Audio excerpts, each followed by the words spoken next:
السلام علیکم، میں ہوں حافظ زین العابدین اور آپ دیکھ رہے ہیں الف اسلام۔ آج کے سبق میں ہم سورہ بقرہ کی آیت نمبر 45 کا ترجمہ سمجھنے کی کوشش کریں گے اور پھر اس کی تلاوت کریں گے۔ آئیں پہلے ترجمے کی طرف۔ بسم اللہ الرحمن الرحیم۔ وَاسْتَعِینُوا بِالصَّبْرِ وَالصَّلَاةِ وَإِنَّهَا لَكَبِیرَةٌ إِلَّا عَلَى الْخَاشِعِینَ۔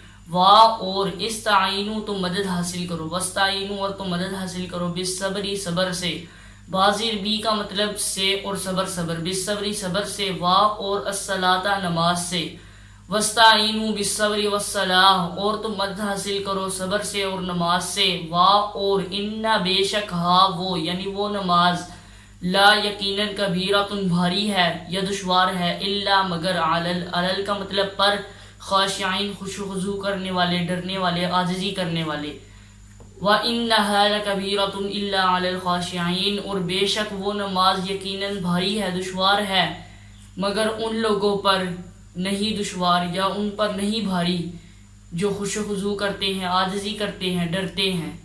صدق اللہ العظیم۔ تو یہ تھا ترجمہ، اب آئیں تلاوت کی طرف۔ اعوذ باللہ من الشیطان الرجیم، بسم اللہ الرحمن الرحیم۔ واستعینوا بالصبر والصلاة وإنها لكبيرة إلا على الخاشعين۔ صدق اللہ العظیم۔